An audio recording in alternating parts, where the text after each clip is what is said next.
Assalamualaikum warahmatullahi wabarakatuh. Mari kita awali dengan bersama-sama membaca basmalah. Bismillahirrahmanirrahim. Alhamdulillahi rabbil alamin. Wassalatu wassalamu ala Muhammadin wa ala alihi wa sahbihi ajma'in. Amma ba'd. Qala Allah Ta'ala fil Qur'anil Karim. A'udzu billahi minasy syaithanir rajim. Wa minan nasi may yattakhidhu min dunillahi andada yuhibbunahum ka hubbillah walladzina amanu asyaddu hubbal lillah. Shadaqallahul azim. Bapak-bapak, ibu-ibu dan saudara-saudara sekalian kaum muslimin wal muslimat rahimakumullah, baik yang hadir di majelis taklim Masjid Al-Mujahidin mengikuti secara langsung maupun yang mengikuti secara virtual lewat YouTube. Semoga semuanya dirahmati oleh Allah Subhanahu wa ta'ala. Pada malam hari ini kita berbicara tentang cabang iman yang ke-10, yakni beriman terhadap kewajiban mencintai Allah. Artinya bahwa mencintai Allah itu merupakan salah satu kewajiban kita bagi orang-orang yang beriman, dan itu termasuk salah satu cabang iman dari 77 cabang iman. Allah Subhanahu wa ta'ala berfirman sebagaimana tadi dibaca pada muqaddimah, yakni surat Al-Baqarah ayat 165. Artinya, dan di antara manusia ada orang-orang yang menyembah tandingan-tandingan selain Allah. Mereka mencintainya sebagaimana mencintai Allah. Adapun orang-orang yang beriman sangat cinta kepada Allah. Jadi ada orang-orang yang beriman kepada Allah, tapi beriman juga kepada tandingan-tandingan Allah yang disebut andada. Padahal dalam ayat lain disebutkan fala taj'alu lillahi andada. Jangan kalian membuat tandingan-tandingan dengan Allah. Allah jangan dibanding-bandingin dengan yang lain karena tidak akan sepadan. Jadi ada orang-orang yang beriman kepada Allah tapi juga beriman kepada keris, kepada tombak pusaka, kepada gong. Bahkan di Jogja atau di Solo ya percaya bergantung kepada Kiai Slamet.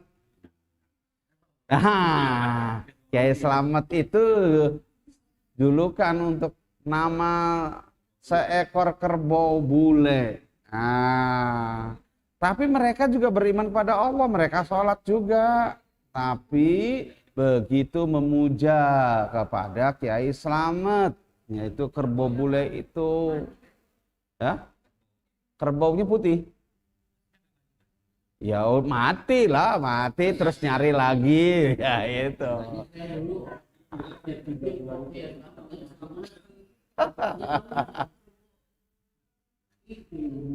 Iya, nah ya.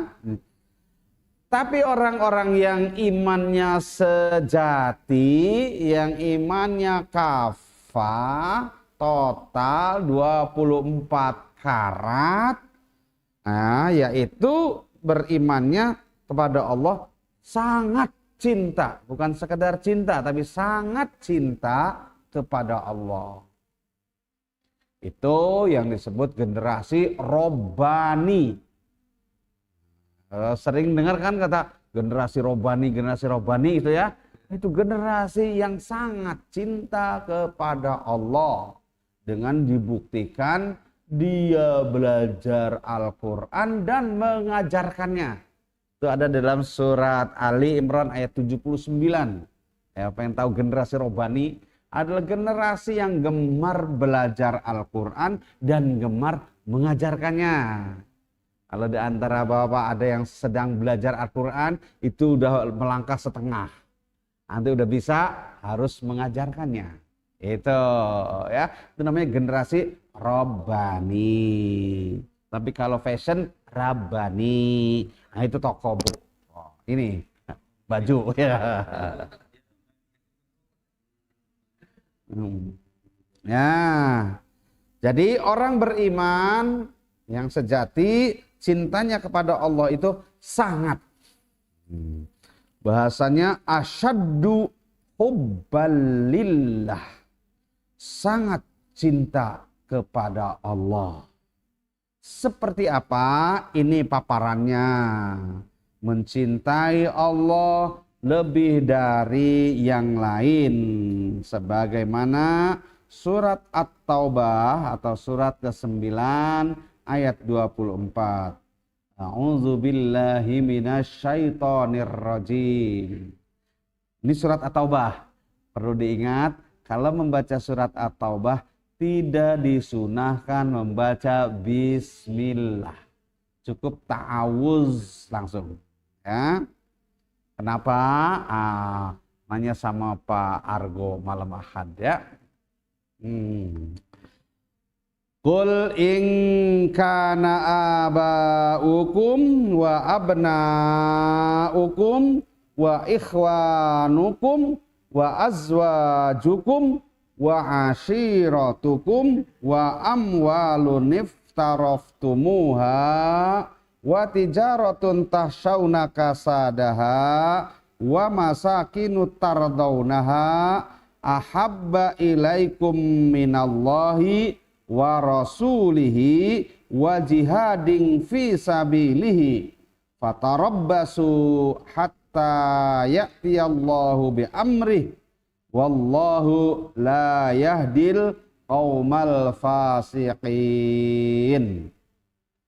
Katakanlah, jika bapak-bapakmu, anak-anakmu, saudara-saudaramu, istri-istrimu, keluargamu, harta kekayaan yang kamu usahakan, perdagangan yang kamu khawatirkan kerugiannya, dan rumah-rumah tempat tinggal yang kamu sukai, lebih kamu cintai daripada Allah dan Rasul-Nya, serta berjihad di jalannya, maka tunggulah keputusannya.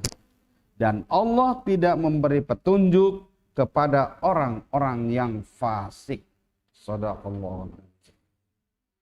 Ini adalah ancaman Allah. Kalau menomer sekiankan Allah, tunggulah saatnya. Wait and see what next. Nah, apa yang akan terjadi nih? Ini bahasa kasar ini. Allah mengancam, kalau engkau menomer sekiankan aku dalam hal bercinta, dalam mencintainya, maka lihat aja apa yang terjadi. Ini ancaman. Apalagi ditutup dengan Allah tidak akan memberikan petunjuk pada orang-orang yang fasik. Sesat banget. Nah, memang premis mayornya di depan itu adalah membolehkan mencintai apa saja. Boleh cinta kepada bapak kita, boleh, bahkan wajib. Kalau enggak mencintai bapak kita, itu orang tua kita yang membiayai hidup kita, ya. Bapak ya, di balik kata bapak juga artinya ibu juga maksudnya. Boleh kita mencintai anak-anak kita, bahkan wajib. Kalau nggak mencintai anak kita nggak diurus, nggak dikasih makan, nggak dibeliin baju, nggak disuruh sekolah, nggak disuruh sholat. Itu nggak mencintai anak. Kita disuruh mencintai anak kita. Boleh kita mencintai saudara-saudara kita, peduli kepada mereka, karib kerabat namanya. Boleh kita mencintai istri kita. Kalau tidak mencintai istri kita dibiarkan kurus, dibiarkan capek, dibiarkan telanjang. Mau istri kita biar modis pakai apa aja terserah. Nah, itu tidak cinta kepada istri. Istrinya diganggu oleh orang, biarin aja. Itu tidak cinta sama istri. Ya. Jayus. Jayus namanya. Iya, dayus. Dayus, orang yang tidak cemburu kepada istrinya. Diganggu oleh orang lain, diam aja. Yatin, bahkan di komersil kan ada. Ya, ada. Masya Allah.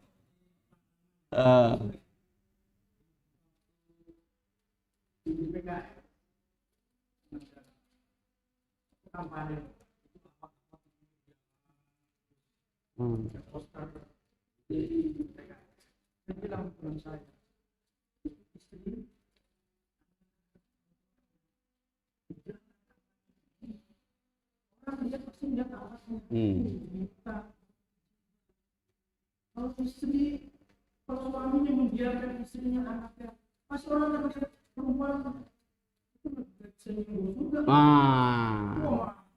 Iya. Iya bang, betul. Hadisnya ada. Ya. Masya Allah ya, gitu ya. Jadi boleh, bahkan wajib mencintai istri. Dengan cinta maka akan menjaganya, memelihara kehormatannya. Menjaga harta itu wajib. Bahkan ketika Rasulullah SAW dilapori ada seseorang yang kehilangan ontanya pada saat sholat. Rasul bertanya, di mana ontanya? Di depan. Diikat enggak? Enggak, saya kan tawakal gitu. Enggak, bukan begitu tawakal ya. Mencintai harta itu juga bagian perintah dari Allah Subhanahu wa taala. Karena itu kan amanat, itu karunia Allah berupa amanat, harus dijaga. Ya, mencintai jabatan boleh supaya kita ada Ada tanggung jawab. Tunjuk ya, menjadi kepala sekolah misalnya, itu tanggung jawab. Bagaimana sekolah itu bisa berjalan dengan baik, bagaimana keuangan bisa terkontrol dengan baik, ya. Itu amanat dari Allah. Kalau nggak mencintai profesinya, tidak mencintai jabatannya, asal-asalan mau masuk mau enggak, mau karyawan datang atau tidak, mau guru datang atau ini salah. Jadi suruh kita mencintai rumah kita, rumah tempat tinggal kita, boleh. Dengan cinta maka akan merawat rumah itu bersih, asri, nyaman. Itu. Kalau nggak cinta sama rumah kita, dicat juga enggak, gitu ya. Jadi ini, tapi mencintai itu semua tidak boleh melebihi cintanya kepada Allah, Rasul, dan jihad di jalannya. Jadi manajemen cinta itu betul, karena Allah memerintahkan. Jadi manajemennya begitu. Cinta itu pertama kepada Allah, kedua kepada Rasul, ketiga jihad di jalannya, baru yang lain-lainnya. Itu.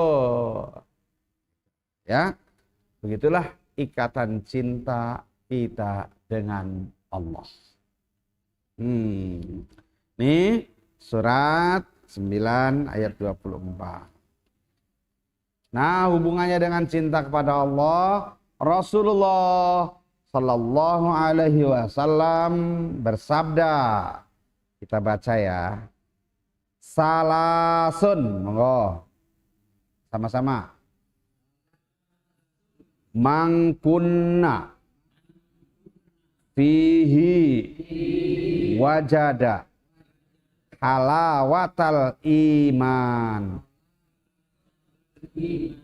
ayyakunallahu wa rasuluhu ahabba ilaihi mimma siwahuma wa ayyuhibbal mar'a la yuhibbuhu illa lillah wa ayyakrahu ayyauda fil kufri kama yakrahu ayyukdafa finnar. Ada 3 perkara yang barang siapa memilikinya, dia akan merasakan manisnya iman. Ah, ini. Selama ini kita merasakan mengaku beriman, tapi apakah kita sudah merasakan nikmatnya beriman? Nah, ini. Bisa kita merasakan nikmatnya iman bukan sekedar propaganda. Alhamdulillah, puji dan syukur pada Allah yang telah memberikan nikmat-nikmat kepada kita, terutama nikmat iman. Nah, itu ya. Itu kadang-kadang baru lip service. Ya, kadang-kadang harapan kita, kata-kata itu betul-betul kita rasakan. Bahwa kita jadi orang beriman itu nikmat. Nah, itu loh. Nah, seseorang bisa merasakan nikmat iman atau manisnya iman itu apabila seseorang yang menjadikan Allah dan Rasulnya lebih dicintai daripada selain keduanya. Jadi cinta Allah, cinta Rasul itu luar biasa. Zuhud itu orang yang gemi. Tahu gemi nggak? Gemi itu irit. Nah, pengiritan, hati-hati, ya. Itu namanya zuhud. Misalnya kayak Hasan al-Banna. Hasan al-Banna zuhud. Dia haram minum teh untuk dirinya. Tidak berani untuk yang lain karena yang lain kan halal kan. Kenapa haram minum teh, kata Hasan al-Banna bagi dirinya? Karena yang saya butuhkan cuman air. Masya Allah, kalau minum teh sudah berlebihan. Itu zuhud. Saya belum bisa karena saya minumnya teh itu. Kalau teh aja merasa berlebihan, apalagi kopi, apalagi Coca-Cola. Masya Allah. Ya.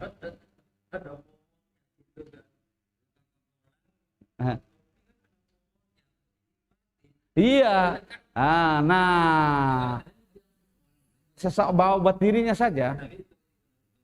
Iya, betul. Enggak, dia hanya menghukumi untuk dirinya. Saya hanya butuh air, tidak butuh kopi. Saya tidak butuh. Makanya dia mengharamkan ini. Itu orang yang zuhud. Ketika disediakan makan, ada sate ayam sebungkus, isinya berapa kemarin? 10 ya? 10. Dia merasa 3 udah cukup. Dia makan 3 aja. Ya walaupun disediain 10. Ya, zuhud. Nah, biasanya itu, Masya Allah. Ada orang kaya raya zuhud, Pak. Namanya Hasan al-Basri. Rumahnya itu, ngelilingin pagarnya itu 1 hari naik delman. Iya, naik delman itu 1 hari baru sampai muterin. Itu, tek, itu rumahnya. Tapi qiyamul lailnya tiap malam, baca Al-Qur'annya tiap hari khatam, ya. Terus makannya sedikit banget. Kenapa? Buat yang lain. Takut ada orang kelaparan, takut ada orang. Ya luar biasa sedekahnya. Karena dia berikan apa? Dia makan yang harusnya segini, ya, harus katakanlah harus makan segini, dia taruh. Ini untuk ada orang nangis kelaparan. Ya. Jadi udah sedekahnya luar biasa, memberikan juga itu zuhud. Nah, orang yang benar ngiritnya bukan karena pelit. Zuhud itu kan ngirit karena pelit, tapi memang buat yang lain gitu. Ini luar biasa.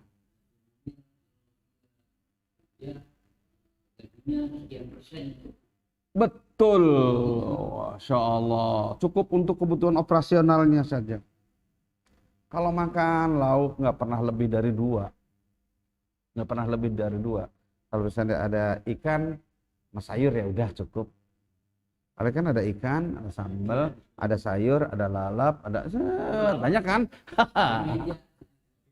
Itu tidak zuhud.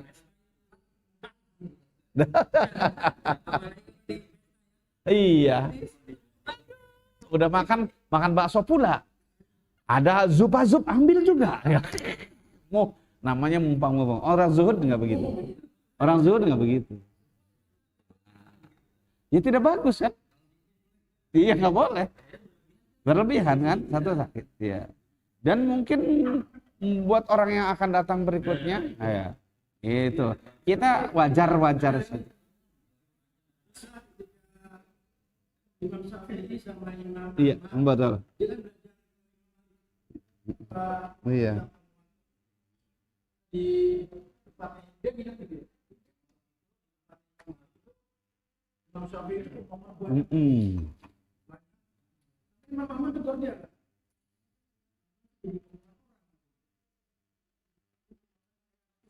Banyak banget.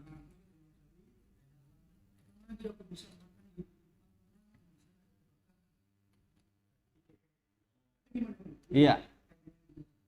Di tempat lain dia belum tentu berani makan seperti itu. Jadi di luaran dia makan hati-hati banget. Kenapa di rumah gurunya dia rakus? Berpikirnya beda. Berpikirnya satu, ini makanan guru saya orang soleh. Pasti makanannya barang-barang yang halal.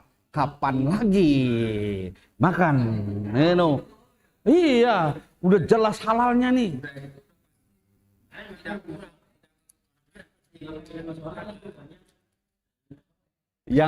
Yang kedua, tahu bahwa Imam Malik itu adalah orang yang dermawan. Makanannya orang dermawan adalah obat. Itu dia. Coba. Makanan orang dermawan adalah obat karena diberkahi oleh Allah Subhanahu wa taala. Maka Imam Syafi'i makan lahap. Ini mau kapan lagi dapat makanan dari orang dermawan lagi soleh, halal banget. Itu Pak. Cuman bangun subuhnya kesiangan. No, bukan begitu. Imam Syafi'i bukan begitu. Begitu bangunnya lebih dulu dari gurunya, sampai anaknya yang mau dijodohkan sama Imam Syafi'i itu agak mundur. Ngapain punya calon suami yang gak bisa jadi imam, bangunnya kesiangan. Gitu. Imam Syafi'i Pak. Jadi kalau calon mertuanya nih Imam Malik nih, ya, gurunya itu udah bangun, udah siap-siap musola, dia belum bangun, masih gini di tempat.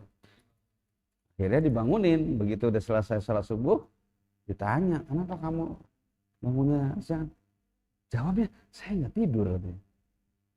Nggak tidur. Terus ngapain kamu ngejojol di situ? Saya ngapalin fatwa-fatwa yang Bapak sampaikan. Apa fatwa? Tadi dalam obrolan itu, dalam obrolan taklim, ada 100 hadis yang disampaikan. Dia hafalin sambil gini. Bayangkan. Jadi nggak tidur. ngapalin hadis 100. Kita cuma hafal innamal a'malu. Dia mas sambil ginian tiduran 100 hadis hafal. Itu dites oleh gurunya. Coba kalau benar. Baru kok gurunya tuh kagum. Jadi dia tidak tidur gitu Pak. Kalau kita kesiangan 5:30 memang tidur karena sakit ya. Mudah-mudahan karena sakit Allah Subhanahu wa taala memberikan permaafan. Itu hal ya. Jadi itu makanan yang disediakan oleh dermawan orang soleh itu insya Allah jadi obat. Makanan di tempat lain belum tentu. Hati-hati. Zuhud adalah orang yang hati-hati. Itu. Cuman banyak orang yang salah kaprah. Zuhud jadinya pelit banget sampai untuk diri sendirinya. Zuhud. Nah, itu ilmu zuhudnya Syekh Siti Jenar. Syekh Siti Jenar itu makannya sego aking. Oh, sego aking. Nasi kering dimasukin ke dalam kantong. Setiap makan pakai pena, pena zaman dulu kan nulis pakai pitnya tabak ya. Itu ditusuk. Apa yang terbawa itulah yang dimakan. Nyiksa diri. Rasulullah nggak begitu. Rasulullah makan aja. Cuman tidak terlalu kenyang. Itu zuhudnya Rasulullah itu begitu Pak. Makannya nunggu sudah terasa lapar, tapi jangan lapar banget. Sudah terasa lapar dan berhenti sebelum kenyang sekali gitu ya. Jadi Rasulullah orang biasa-biasa saja. Biasa. Ada roti makan roti, ada pisang makan pisang. Kalau 2 kebanyakan.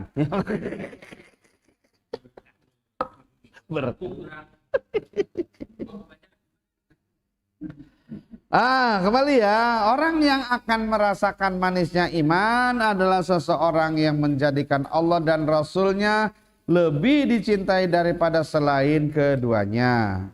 Mencintai seseorang hanya karena Allah, itu tadi ya. Dan tidak suka kembali kepada kekufuran sebagaimana ketidaksukaannya untuk dicampakkan ke dalam api neraka. Maksudnya gimana nih? Kalau seseorang itu mencintai seseorang itu bukan karena apa-apa, tapi lebih karena Allah. Saya mencintai Pak Asmawi itu ya, bukan karena dia badannya tinggi besar itu, tapi karena Masya Allah azannya enak banget, maka itu dibutuhkan untuk manggil orang-orang untuk sholat. Itu cinta karena Allah, ya itu. Kenapa saya mencintai Mas Pras gitu ya? Bukan karena dia kasihan dia jauh-jauh dari Kalimantan. Ya itu ya. Bukan karena itu, tapi karena Masya Allah dibutuhkan untuk ngimamin. Ya, bacaannya hafalannya banyak. Itu namanya cinta karena Allah. Gitu. Ya. Kenapa saya mencintai Mas Taufik? Apakah karena Mas Taufik badannya besar sehingga saya takut jadi cinta Mas Taufik gitu? Karena dia itu pandai di bidang IT sehingga membantu untuk penyiaran dakwah. Itu namanya cinta karena Allah. Iya, gitu ya. Itu namanya cinta karena Allah. Kemudian nih benci kepada kekafiran, kembali kepada kafir. Sebagaimana bencinya kalau dicampakkan ke dalam neraka. Misalnya Pak Ina, misalnya Ina Pak Isna, Pak Isna, misal Pak Isna, maaf ya, contoh saja ya, Pak Isna misalnya dulu tukang mabok, dulu tukang mabok, terus sekarang sudah hijrah. Sudah insaf, rajin ngaji. Terus kemudian ada yang ngajak lagi.